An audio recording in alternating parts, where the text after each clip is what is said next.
ایسے مولا عارفان تھوڑی فرما رہے ہیں کہ اگر ایسا کرو گے عدل اٹھ جائے گا معاشرے سے. کفر کی بات ہی نہیں ہے یہاں, کفر اور ایمان کی بات ہی نہیں کی مولا نے, عدل کی بات کی. عدالت قائم کر دو, انصاف قائم کر دو. ایک غریب آدمی اطمینان سے جائے عدالت میں, ہاں مجھے انصاف ملے گا, اسے کوئی خوف نہ ہو, اسے کوئی ڈر نہ ہو, اسے خوف نہ ہو کہ راستے سے اٹھا لیا جاؤں گا, پکڑ لیا جاؤں گا, یا میرا مخالف مجھے بھی مار دے گا, میرے بچوں کو بھی مار دے گا. یہی ہوتا ہے نا یہاں, بچوں کو بھی مار دے گا, میں بھی مار دیا جاؤں گا. کیسے خوف کے عالم میں زندگی بسر کر رہے ہیں کروڑوں لوگ, چند لوگ نہیں, چند لوگ تو آرام سے ہیں, باقی کروڑوں لوگ خوف کے عالم میں زندگی, ان پر مسلط کر دیا جاتا ہے ایسے ایسی چیزوں کو, اس طرح کے حالات کو. پھر کہاں انصاف ملتا ہے؟ ایک علی رضا عابدی کا نہ معلوم کتنے علی رضا عابدی مار دیے گئے اس ملک میں 76 سال میں, ہزاروں کئی لاکھ تک تعداد پہنچ گئی ہوگی. کس کو انصاف ملا؟ کہاں انصاف ملا؟ قاتل تو مزے میں ہوتا ہے, اسے معلوم ہے کہ ذرا سا کوئی سیاسی اونچ نیچ ہوگی, سب سے پہلے میں رہا کیا جاؤں گا, سب سے پہلے میں آزاد کیا جاؤں گا. آزاد کر دیے جاتے ہیں, معصوموں کے قاتل بھی آزاد کر دیے جاتے ہیں, سب کے قاتل آزاد کر دیے. کیسے چلے گا نظام؟ پھر حکم حاکم یہ ہے, صاحب بہادر کا حکم ہے کہ بولیے مت, اس قسم کی باتیں کیوں کرتے ہیں آپ؟ کہاں جائیں پھر؟ دیوانہ قرار دے دو, پاگل قرار دے دو, کچھ کر دو. اب تو سانسیں بھی سینے میں تنگ کرنے لگی ہیں, دم گھٹنے لگا ہے, کیا کریں, کہاں جائیں؟ ادھر لوگ نہیں سمجھتے, ادھر آپ ماشاءاللہ عقل کل بن کے بیٹھے ہوئے ہیں, آپ کی بھی سمجھ میں کچھ نہیں آتا کہ کب تک بے انصافی چلے گی, کب تک بے عدالتی چلے گی, کب تک مائیں اپنے بچوں کے لیے انصاف تلاش کریں گی, کب تک بیچارے یتیم بچے اپنے باپ کے قاتل کو پکڑے جانے کا خواب دیکھتے میں اپنی زندگیاں گزار دیں گی. کب تک, کہاں تک؟ کوئی حد ہے؟ ایک حد بنا دو نا بھئی, یہاں آخر ختم کر دو, یا ایک بار سب کو نکالو, بھون دو, ختم کرو, جاؤ جان چھوٹو. نہ یہ لوگ ہوں گے نہ تمہیں مصیبت ہوگی, نہ ہم جیسے لوگ ہوں گے. ختم کرو قصے کو, نہ کرو ایسا. ان مظلوم لوگوں کے ساتھ جو انصاف کی تلاش میں مارے مارے مارے مارے پھر رہے ہیں, دنیا بھر میں مارے مارے پھر رہے ہیں, صبح سے شام تک نکلتے ہیں اپنے پیاروں کی تلاش میں, کوئی پیارا ان کو نہیں ملتا, کہیں نہیں ملتا. کیا ہوگا؟ کیسے چلے گی گاڑی؟ ہر سال کا یہی رونا ہے. ہر سال میں دیکھتا ہوں اشتہار کے اوپر کہ قاتل نہیں پکڑے گئے, یہ نہیں پکڑے. میں یہی تو کہتا ہوں کہ آپ کیا رو رہے ہیں؟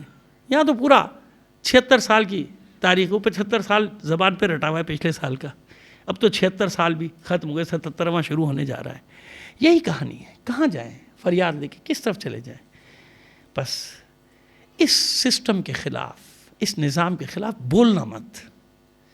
اگر بولو گے تو پالو بھر جلا دیے جائیں گے, آپ کی زبان کاٹ دی جائے گی, قلم کر دی جائے گی.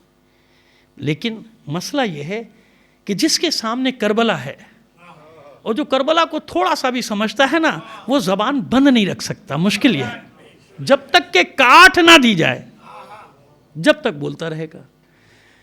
اور یا پھر اس کے سامنے باقر النمر نہ ہوتا, آل حکیم کا خاندان نہ ہوتا, ابراہیم زگزاکی نہ ہوتا, خاموش ہو جاتا. لیکن جس کا یہ یقین ہے کہ مرنا ہے, مرنا تو ہے, تو وہ تو بولے گا بھائی. اور جس کے سامنے کربلا ہے, 72 کے ساتھ حسین نکلے تھے, عقل کوفے میں رک گئی تھی. کہاں رک گئی تھی؟ کوفے میں. ہاں, عقل مند کہہ رہے تھے مت جانا. ارے بھائی ان کے ساتھ ہیں کتنے چند لوگ, کیا ہوگا, مار دیے جائیں گے.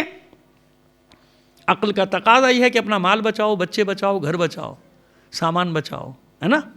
عقل رک گئی, عقل آگے نہیں بڑھی. عقل نے پیروں میں زنجیریں ڈال دی. یہ ہے عقل کا کام. عقل کہتی ہے بھائی یہ عقل کا سودا نہیں ہے, آپ کیا خواہ میں ٹر کرتے رہتے ہیں سامراج کے خلاف. آپ کر کیا لیں گے؟ کچھ نہیں کریں گے, لیکن آواز کی بازگشت رہے گی.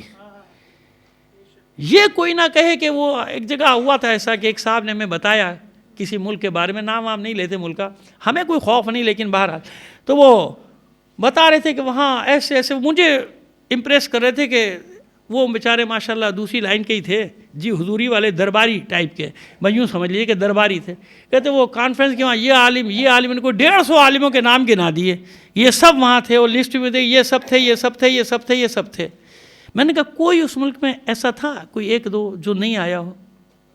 سوچئے, زور ڈالی. کہتے ہاں 2 انہی نے عالموں کے نام لیے کہ وہ 2 اس کانفرنس میں نہیں آئے تھے. میں نے کہا خدا کا شکر ہے, 2 تو تھے جنہوں نے اپنے ضمیر کی اور دین کی حفاظت کی, وہ 2 اتفاق سے ہمارے دوست ہی نکلے. میں نے کہا خدا کا شکر ہے، میں تو سمجھا تھا ساری ضمیر فروش سب نے اپنا دین بیچ دیا، سبھی قتل حسین کا فتویٰ دینے والوں میں شامل ہو گئے ہو۔ پھر ان کے شکل دیکھنے والی تھی، کیونکہ وہ بھی ایک اجتماع عام تھا، ایک عالم کے گھر پہ ہی تھا اجتماع، ان کی شکل دیکھنے والی تھی۔ میں نے کہا الحمدللہ، خدا کا شکر، یہ دو کا وجود بتا رہا ہے کہ ہر جگہ موجود ہے جو کربلا کو پہچانتا ہے۔ سمجھ میں کہ یہ عقل جہاں رک گئی اس نے یہ کہہ دیا۔